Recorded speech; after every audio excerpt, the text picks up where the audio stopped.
నమస్తే, welcome to our voice. నేను journalist నవత. అసలు మే 10వ తేదీన ఏం జరిగింది? సడన్గా సాయంత్రం 5 గంటలకు కాల్పుల విరామం ఎందుకు ఆకస్మికంగా ప్రకటించాల్సి వచ్చింది? ఇది తెలుసుకోవాలంటే 9వ తేదీ రాత్రి జరిగిన సంఘటన గురించి మనందరం తెలుసుకోవాలి. ప్రజల్లో ఉన్న అపోహలు పటాపంచలు కావడానికి, అలాగే సీజ్ఫైర్ ఒప్పందం చేసుకోవడానికి కారణం ఏంటి అనే విషయాల్ని ఈ వీడియో ద్వారా పూర్తి అప్డేట్స్ మీకు అందిస్తాను. స్కిప్ చేయకుండా చూడండి. మేం ఒక్క ఉగ్రవాద శిబిరాలను వారి నెట్వర్క్ మీద మాత్రమే దాడి చేస్తామని భారత్ పదే పదే ప్రకటించిన తమ దేశంలోకి భారత్ మిసైల్స్, డ్రోన్లు పంపి తమ దేశంలోని ఉగ్రస్థావరాలపై భారత్ దాడి చేయడాన్ని పాక్ జీర్ణించుకోలేక భారత్ సరిహద్దు వెంబడి గ్రామాలపై మోర్టార్ దాడులు 7 మరియు 8వ తేదీలో భారీగా నిర్వహించింది. పాక్ ఈ కవ్వింపు చర్యలతో భారత్కి కూడా 9వ తేదీ పాక్లో గల మరికొన్ని ఉగ్రవాద స్థావరాలపై దాడి చేసింది. అయితే 9వ తేదీ రాత్రి పాక్ భారత్లోని శ్రీనగర్ నుంచి గుజరాత్ వరకు గల 26 మిలిటరీ స్థావరాలపై ద్రోణుల ద్వారా పెద్ద ఎత్తున దాడికి ప్రయత్నించగా భారత్ వాటిల్లో చాలా వాటిని నిర్వీర్యం చేసింది. అదే సమయంలో పాక్ మొదటిసారిగా బాలిస్టిక్ మిసిల్ ఫతే 2ని ఢిల్లీ లక్ష్యంగా చేసుకొని పేల్చింది. దానిని మన బరాక్ క్షిపణి వ్యవస్థ ద్వారా హర్యానాలోని సిర్సా వద్ద నేలకూల్చి ఢిల్లీని పాక్ క్షిపణి దాడి నుంచి మన జవాన్లు కాపాడుకున్నారు. 9వ తేదీ రాత్రి పాక్ ఢిల్లీపై చేసిన ఈ క్షిపణి దాడి పాక్పై భారత దాడి వ్యూహాన్ని మొత్తం మార్చింది. ఆ అర్ధరాత్రి ప్రధాని, రక్షణ మంత్రి, ఎన్ఎస్ఏ, సిడిఎస్ ముగ్గురు దళాధిపతుల కీలక సమావేశం జరిగింది. పాక్ భారత్ మీద ఎదురుదాడి చేయడానికి వీలు లేకుండా పాక్ ముఖ్య ఎయిర్ బేస్ల మీద తీవ్రంగా దాడి చేయడానికి బహుశా ఆ సమావేశంలో నిర్ణయం తీసుకొని ఉంటారు అనుకుంటున్నారు. మే 8, 9 రాత్రి పాకిస్తాన్ భారత్పై డ్రోన్ మరియు క్షిపణి దాడులు చేసిన తర్వాత భారత్ ఈ స్థావరాలను నాశనం చేయడం ద్వారా పాకిస్తాన్ యొక్క వాయుసేన దాడి సామర్థ్యాన్ని బలహీనపరచాలని లక్ష్యంగా పెట్టుకుంది. ఈ సమావేశంలో తీసుకున్న నిర్ణయం ఆధారంగానే మే 10, 2025 ఉదయం పాక్లోని 11 సైనిక స్థావరాలపై 90 నిమిషాల వ్యవధిలో భారత వైమానిక దళం ఐఏఎఫ్ బ్రహ్మోస్, హ్యామర్ మరియు స్క్రాప్ వంటి ఖచ్చితమైన క్షిపణులతో దాడులు చేసింది.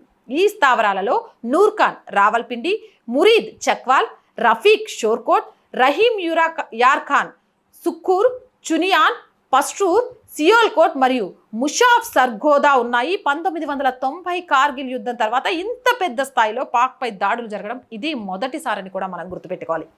ఈ స్థావరాలు పాకిస్తాన్ యొక్క వైమానిక రక్షణ వ్యవస్థలో కీలకమయ్యాయి.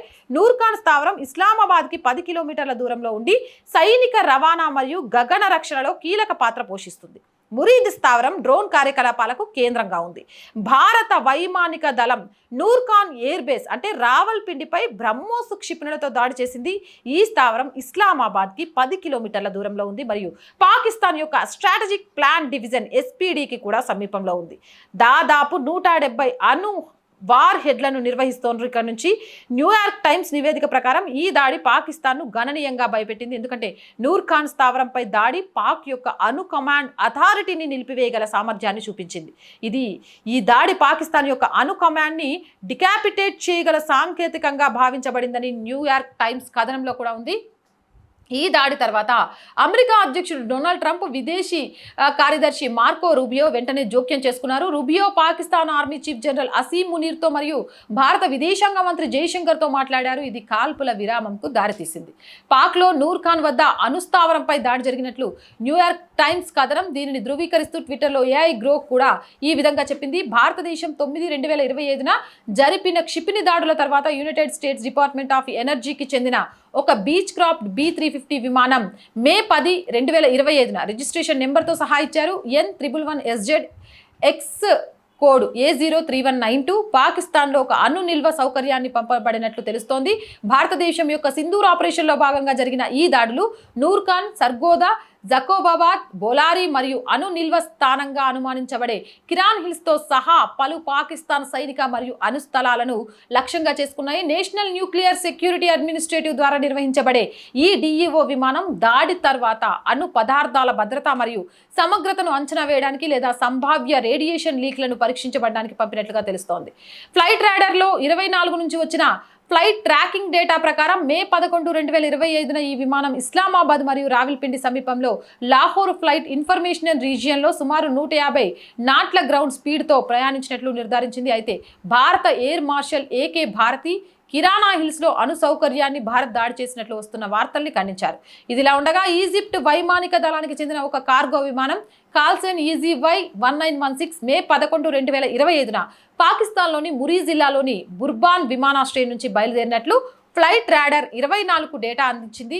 ఈ విమానం చైనా నుంచి పాకిస్తాన్కు వచ్చినట్లు తెలుస్తోంది. అయితే దాని తరువాత గమ్యం స్పష్టంగా తెలియలేదు. సోషల్ మీడియా మరియు కొన్ని నివేదికల ప్రకారం ఈ విమానం బోరాన్ 10 అనే పదార్థాన్ని తీసుకొచ్చినట్లు అనుమానిస్తున్నారు. ఈ బోరాన్ 10 అనేది అణు రియాక్షన్లను నియంత్రించడానికి లేదా రేడియో యాక్టివ్ లీక్లను అరికట్టడానికి ఉపయోగపడుతోంది.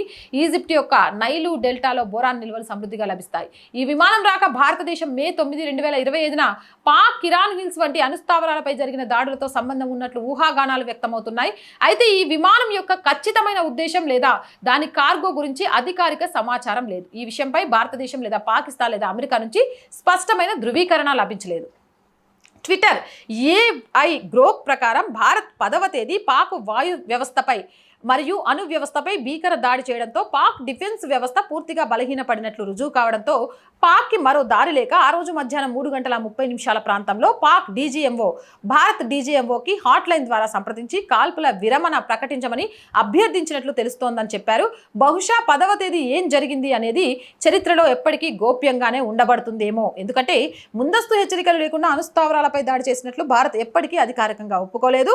అలాగే ఇన్నాళ్ళు అణుదాడి బూచి చూపించి భారత్ని భయపెట్టిన పాక్ అదే తమ అణు వ్యవస్థపై భారత్ దాడి చేసిందని అధికారికంగా ఒప్పుకొని తమ డిఫెన్స్ వ్యవస్థను పూర్తి బలహీనపరిచే భారత్ యొక్క ఆధిపత్యాన్ని ప్రపంచం ముందు ఒప్పుకోలేని దీని స్థితిలో పాకిస్తాన్ ఉంది. అలాగే 2001 నుంచి పాక్ అణు వ్యవస్థ రక్షణ కోసం అమెరికా $100 మిలియన్ ఆర్థిక సహాయం పాక్కి చేసినట్లు, ఈ అణు రహస్యాలు ఉగ్రవాదుల చేతుల్లోకి పోకుండా దానికి సంబంధించిన కోడ్స్ వగేరా అమెరికా ఆధీనంలో ఉన్నట్లు 2007లో వాషింగ్టన్ పోస్ట్, గార్డియన్ వంటి వార్తాపత్రికలో కథనాలు వచ్చాయి. అంటే పాక్ అణు వ్యవస్థను అమెరికా పరోక్షంగా నిర్వహిస్తుందనే అనుమానాలు బలపడతాయి. అందుకే ట్రంప్ అంత హడావిడి ప్రదర్శించి భారత్ని సంప్రదించాడు అని కొందరు విశ్లేషకులు అభిప్రాయపడుతున్నారు.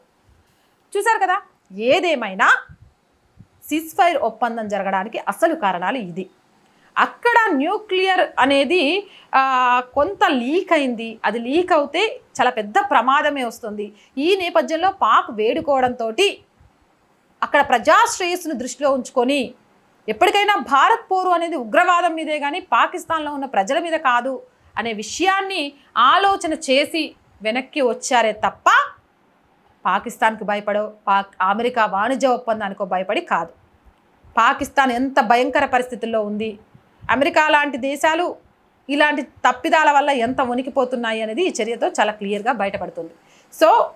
సోషల్ మీడియాలో జరుగుతున్న చర్చకు చెక్ పెట్టడానికి చాడా శాస్త్రి గారు రాసిన ఆర్టికల్ తీసుకొని ఈ వీడియో చేయడం జరుగుతుంది. దీనిపై మీ అభిప్రాయాన్ని కామెంట్ సెక్షన్లో తెలియజేయండి. మోర్ వీడియోస్ కోసం ఛానల్ వెంటనే సబ్స్క్రైబ్ చేయండి. చాలా మంది వీడియోస్ చూస్తున్నారు, సబ్స్క్రైబ్ చేయడం మర్చిపోతున్నారు. Please subscribe our channel. మీరు చేసే ఒక్కొక్క సబ్స్క్రిప్షన్ మన కుటుంబాన్ని మరింత పెద్దదిగా చేస్తుంది. వీడియోలు వైరల్గా మారాలి అంటే లైక్ చేయండి, షేర్ చేయండి. ఆర్థికంగా ఆర్ వాయిస్కి మీ అందరి చేయూత చాలా చాలా అవసరం. మీరు చేసే చేయూత మాకు మరింత ముందుకు వెళ్ళడానికి అవకాశాన్ని కల్పిస్తుంది. ఆర్థికంగా సపోర్ట్ చేయాలి అనుకునేవారు సబ్స్క్రిప్షన్ పక్కనే జాయిన్ అనే బటన్ ఉంది. 1 to 5 లెవెల్స్ ఉంటాయి. ఏదో ఒక లెవెల్లో సపోర్ట్ చేయొచ్చు. అలాగే స్క్రీన్ మీద గూగుల్ పే, ఫోన్పేతో పాటు అకౌంట్ నెంబర్ కూడా ఉంటుంది. మీకు తోచిన సహాయం చేయడం ద్వారా ఈ ఛానల్కి సపోర్ట్గా నిలవచ్చు. వ్యాపార ప్రకటనల కోసం 8328500576 నెంబర్ని సంప్రదించండి. ప్రజా సమస్య ఏదైనా మీ గొంతుకను మా గొంతుకగా వినిపిస్తాం. 8328500576 నెంబర్కి వాట్సాప్ ద్వారా తెలియజేయండి. జై హింద్, జై భారత్.